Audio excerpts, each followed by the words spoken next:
Bezrat Hashem, le Zohar de ce matin, Vadonai olech lifneim yomam, Rabbi aussi patach, l'amnatseach alet eshachat maison le David, Kama chaviva oraita, kamen kocha bechu. Dit Rabbi aussi, combien est chère la Torah aux yeux d'Akadosh Baruch Hu. De kol man dishtadal boraita, rachim hu le'ela, rachim hu letata. Tout celui qui apprend la Torah ou étudie la Torah, il est aimé dans le ciel, il est aimé sur terre. Ken? La Gemara explique que surtout l'étude de la nuit est la plus importante que le jour. L'étude de la nuit, Ken? Ou balayla shiru imi, tefila le'el chayai. Balayla, le soir, chanter avec moi. Qu'est-ce que c'est chanter avec moi? Étudier avec moi. Pourquoi? On dit que celui qui étudie la nuit, Akadosh Baruch Hu lui verse un fil de grâce. Ça veut dire quoi? Le lendemain, il trouve grâce aux yeux de personne. Quand il étudie la nuit, le lendemain, il demande à quelqu'un une faveur. Oui, bien sûr. Okay? Il fait une affaire. Oui, bien sûr, je t'achète la marchandise. Ou je te vends la marchandise de bon prix. Toi. Il trouve grâce aux yeux de personne. La Gemara dit, regarde, à Hashverosh, okay? Il a cherché une belle femme. Pendant 3 ans, il a cherché des femmes. 3 ans, il a cherché des femmes. Et il avait les plus belles femmes au monde parce qu'il était roi. Mea ve'esrim ve'sheva Medina, 127 pays. Alors imagine-toi, il pouvait avoir n'importe quelle femme qu'il voulait. Et 3 ans, il cherchait une belle. Il avait des belles femmes. Mais pas elle, non, elle est comme ça, l'autre comme ça. À la fin, qu'est-ce qu'il est tombé? Où est-ce qu'il est? Esther. Il a dit, Esther n'était pas belle. D'abord, elle était un peu jaune de peau. Esther, Rachid dit, elle n'était pas verte, elle était jaune. Elle était un peu jaune. Elle n'était pas si belle comme les autres femmes qu'il a vues. Mais elle, wow, pour lui, c'était la plus belle femme au monde qu'il a jamais vue. Comment ça se fait? Dit la Gemara, parce qu'Akadosh Baruch Hu lui a donné un fil de grâce. Hanina. Okay? Elle a trouvé grâce à ses yeux. Okay? Et là, il a dit pour elle, qu'est-ce qu'il lui a dit? Atratia malchut. Tout ce que tu veux, la moitié de malchut, je te donne. Tout ce que tu veux. Okay? Ça, c'est la grâce. Ça, c'est une femme. Imagine pas, pour l'homme, c'est quoi? C'est l'étude de la Torah. Ou balayla shiru yimti. Dit la Gemara, kol alomet Torah balayla. Tout celui qui étudie la Torah le soir, chut shel chesed mashuch alav bayom.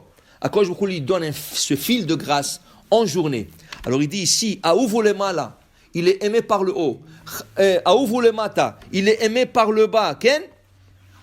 Il dit ici, et Akadosh Baruch Hu ne le laisse pas. Lo shavikle, lo be'ay alma, lo shavikle ba'alma date. Akadosh Baruch Hu ne le laisse pas ici seul et ni là-bas. Il est toujours accompagné. Pourquoi? On dit, Kucha berichu, ve'oraita, v'Israël hadu. Akadosh Baruch Hu et la Torah et Am Israël, c'est une entité. Quand tu étudies la Torah, tu te connectes à Hachem. Et là, tu fais partie, comme tu fais partie d'Hachem. Okay? Et là, Akadosh Baruch Hu ne te laisse pas. Tu appartiens à Hachem. Okay? Et pourquoi c'est tellement important? Parce que tout le secret de la création, tout ce qu'il y a comme dans le monde, tout est écrit dans la Torah. Rashi ramène que Akadosh Baruch Hu, quand il a créé le monde, qu'est-ce qu'il a créé le premier jour? Beaucoup de gens disent Bereshit bara Elohim et hashamayim et haaretz. C'est faux, dit Rashi. Tu ne peux pas dire Bereshit bara Elohim et hashamayim. Il n'a pas créé le ciel le premier jour, ni la terre. Pourquoi il dit Shamayim? De quoi ils sont composés les ciels? Esh ou Maim, du feu et de l'eau. On sait que le globe terrestre était plein d'eau. Il n'y avait que de l'eau. Tout le globe terrestre, tout ce globe terrestre était de l'eau, d'en bas jusqu'en haut. Il y avait de l'eau. Ok. Maïm, je comprends. Esh, où on parle du feu? Où on parle de la création du feu? Que tu me dis qu'au début, créa Dieu le ciel et la terre. Et le ciel est composé du feu et de l'eau. L'eau, il y avait, mais le feu, où est-ce qu'il est? On n'a pas parlé de ça. Dit Rashi, c'est faux. On ne peut pas dire que Dieu a créé le premier jour, Shamayim va arrêter. Rien qu'avance 2 versets de plus. 2. Vayomer Elohim, yehi or. Et Hachem a dit, je veux la lumière. Vayihi or. Et il fut lumière. Vayi erev, vayi boker, yom echad. Alors, qu'est-ce qu'il y avait la création du premier jour? Or. Alors, il y avait de l'eau, dans le globe terrestre, il y avait de l'eau, mais il y avait de la lumière. Alors là, tu pouvais voir un peu. Le deuxième jour, il y avait la séparation des eaux. Ok? Tov. Ce or-là, c'était un or zach, une lumière pure. La Gemara dit, Adam ro'ebo misofa olam va'ad sofo. Tu peux être en Israël et tu peux voir qu'est-ce qui se passe en Chine.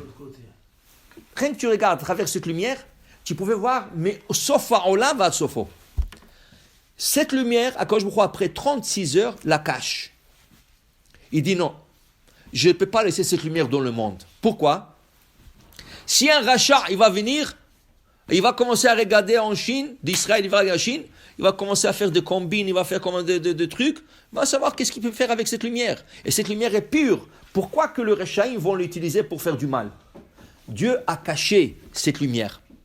Et là, il a créé le soleil, le 4e jour, pour donner lumière. Il a créé la lune pour donner lumière. Shneham me'orot, le 2 luminaires, okay? Pour donner de lumière. Mais cette lumière de Bereshit, le or de Bereshit, celui était caché. Disent le Chachamim, où il a été caché? Où cette lumière a été cachée? Dans la Torah. Dans la Torah. Tu étudies la Torah, il y a une lumière qui jaillit sur toi. Comment il dit le Harizal? Quand on fait la Gelila, quand on lève le Sefer Torah, tu regardes. Qu'est-ce que tu regardes? La paracha? Oui, si tu regardes la paracha. Mais qu'est-ce que tu cherches? Qu'est-ce que tu regardes? Tu cherches une lettre et un mot qui commence par la même lettre que ton prénom commence. Si tu t'appelles Abraham, tu vas chercher un mot qui commence par Aleph, Amar, okay? Ou Avraham, ou n'importe quoi qui commence par Aleph. Tu t'appelles Yitzhak, voilà, c'est facile. Tu as Yud, Ke, Vav, Ke, chaque fois tu as le nom d'Hachem, tu as le Yud. Ou n'importe quel mot qui commence avec Yud. Pourquoi, dit le Harizal? Dans le moment qu'on fait Gilila, il y a une lumière qui jaillit de Sefer Torah et elle pénètre un Neshama. Alors c'est important de voir ce mot qui commence par qui est sa première lettre et comme le premier de ton prénom. Okay? Ça c'est une chose. 2, quand tu dis la Torah, il y a une lumière qui jaillit sur toi. Tu ne le sens pas, tu ne le vois pas. Mais le grand tzadikim, il le voit. Et c'est comme ça que le grand tzadikim, ils te disent, voilà, tu as fait comme ça, il va t'arriver comme ça, c'est fait comme ça, tu vas réussir, fais comme ça, tu vas guérir. D'où est-ce qu'ils voient tout ça? Dans la Torah. Les tzadikim, ils ont accès à cette lumière. Pourquoi? Akadosh Baruch Hu l'a caché. Mais où est-ce qu'il a caché cette lumière? Il l'a caché dans la Torah Kedosha. Pour dire, c'est tellement important d'étudier la Torah qu'Akadosh Baruch Hu le protège ici en bas, là-bas en haut, et il est connecté toujours avec Akadosh Baruch Hu. Baruch Adonai le'olam. Amen.